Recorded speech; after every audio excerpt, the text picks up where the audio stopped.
Okay guys, तो आज हम पढ़ेंगे मुगल काल में आर्थिक और सामाजिक जीवन तथा सांस्कृतिक विकास। आपको पता है कि मुगल काल में मुगल चित्रकला जो है जहांगीर के काल में अपने शिखर पर पहुंच गई थी। जहांगीर इस कला का सबसे बड़ा पारखी था। ठीक है, जहांगीर द्वारा वह चित्र में विभिन्न प्रकार के चित्रकारों के अलग अलग योगदानों को क्या कर सकता था, पहचान सकता था। ठीक है, शिकार, युद्ध और राज दरबारों के दृश्य को ठीक है चित्रित करने के अलावा ठीक जहांगीर के काल में मनुष्यों तथा जानवरों के चित्र बनाने की कला में विशेष प्रगति हुई। इस क्षेत्र में आपको पता है मंसूर का बहुत नाम था। ठीक, अकबर काल में पुर्तगाली पादरियों द्वारा राज दरबार में यूरोपीय चित्रकला भी आरंभ हुई। उससे प्रभावित होकर वह विशेष शैली अपनाई गई जिससे चित्रों में करीब तथा दूरी का स्पष्ट बोध होता है। यह परंपरा शाहजहां काल में तो जारी ही रहा। औरंगजेब को इसमें दिलचस्पी न होने के कारण कलाकार देश देश दूर दूर तक बिखर गए। ओके गाइस, इस प्रक्रिया में राजस्थान तथा पंजाब की पहाड़ियाँ में इस कला के विकास में सहायता मिली। राजस्थानी शैली में जैन अथवा पश्चिम भारत की शैली के प्रमुख विषयों और मुगल शैली के आकार का समन्वय था। इस प्रकार इस शैली में शिकार तथा राज दरबारों के दृश्य के अलावा राधा और कृष्ण की लीला जैसे धार्मिक विषयों को ले भी चित्र बनाया गया। इसके अलावा 12 मासा अर्थात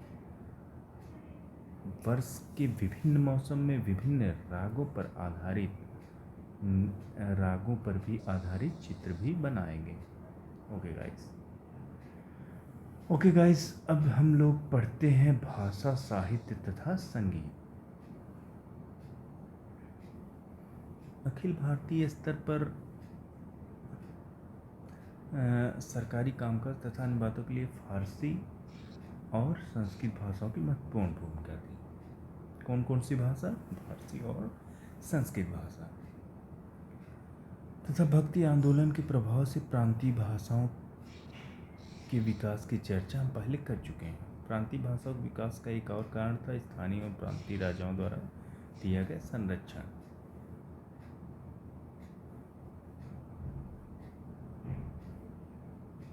सोलहवीं तथा 17वीं शताब्दी में ये धाराएं जारी रही। अकबर के काल तक उत्तरी भारत में फारसी भाषा का इतना प्रचलन हो गया था कि फारसी के अलावा स्थानीय भाषा हिंदी में कागजात को रखना ही बंद कर दिया गया। 16वीं से 17वीं शताब्दी की हम बात कर रहे हैं। इसके बावजूद 17वीं शताब्दी में दक्कन के राज्य के पतन तथा उनमें स्थानीय भाषाओं में दस्तावेज का रखना जारी रहा।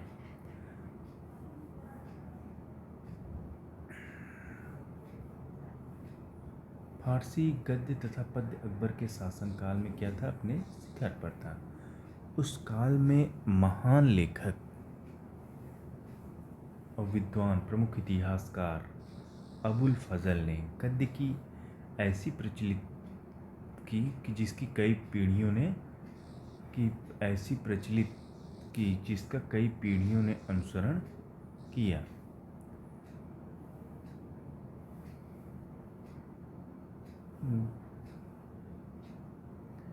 उस काल के प्रमुख कवि की बात कर लेते हैं। फैजी अबुल फजल का भाई था।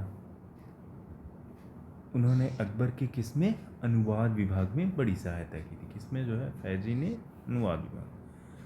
उसके ही निरीक्षण में जो है महाभारत का अनुवाद भी किया गया था। ठीक है गाइस,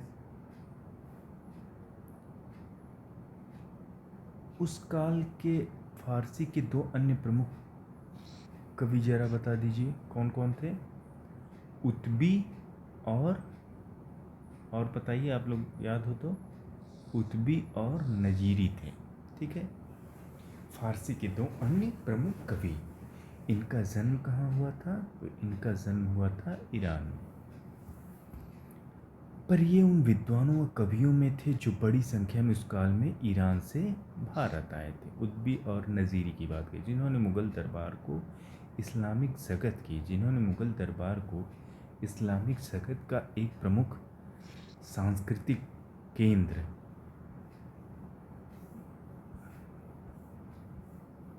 बना दिया। फारसी साहित्य के विकास में हिंदुओं ने भी महत्वपूर्ण योगदान दिया। फारसी भाषा कई विश्वकोश भी तैयार किए गए। इस काल में यद्यपि संस्कृत की कोई मूल अथवा महत्वपूर्ण कृति रचना नहीं है, संस्कृत की महत्वपूर्ण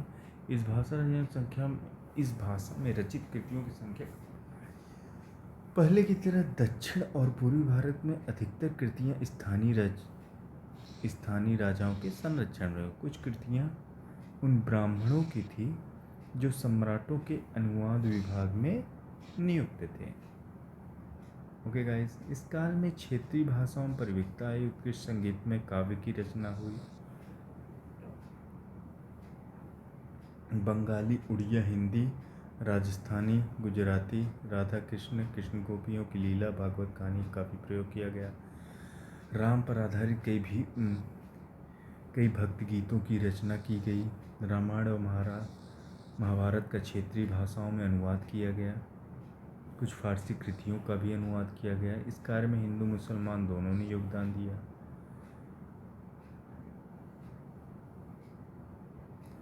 अलाओल ने बंगला में अपनी रचनाएं भी की और साथ में मुसलमान सूफी संत द्वारा रचित हिंदी काव्य पद्मावत का भी क्या किया, अनुवाद किया। किसने किया? अलाओल ने। देख, इस गाँव में मलिक मोहम्मद जायसी ने अलाउद्दीन खिलजी के चित्तौड़ अभियान को आधार बनाकर आत्मा परमात्मा के संबंध में सूफी विचारों और माया के बारे में हिंदू शास्त्रों के सिद्धांतों का प्रतिपादन किया।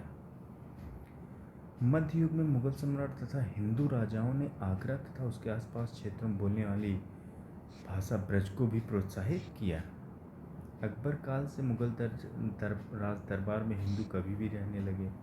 एक प्रमुख मुगल सरदार अब्दुल रहीम खान खाना अपने भक्ति काव्य में मानवीय संबंधों के बारे में फारसी विचारों का भी समन्वय किया है। इस प्रकार फारसी तथा हिंदी साहित्यिक परंपराएं एक दूसरे को प्रभावित हुई है। इस काल के सबसे प्रमुख जो हिंदी कवि तुलसीदास थे।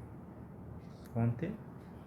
प्रमुख हिंदी कवि तुलसीदास थे, जिन्होंने उत्तर प्रदेश के पूर्वी क्षेत्रों में बोली जाने वाली अवधी भाषा में एक महाकाव्य की रचना की, जिसके नायक कौन थे? राम थे।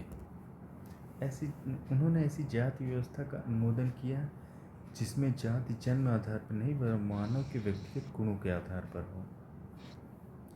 वास्तव में मानवतावादी कवि थे, जिन्होंने पारिवारिक मूल्यों को महत्व दिया और यह बताया कि मुक्ति का मार्ग हर व्यक्ति के लिए क्या है, संभव है। और यह मार्ग राम के प्रति पूर्ण भक्ति है।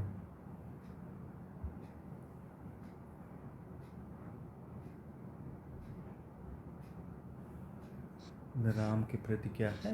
पूर्ण भक्ति है। दक्षिण भारत में मलयालम भी साहित्यिक परंपरा में आरंभ हुई। एकनाथ और तुकाराम ने मराठी भाषा को शिखर पर पहुंचाया। मराठी भाषा की महत्ता बताते हुए एकनाथ ने ये कोट कहते हैं,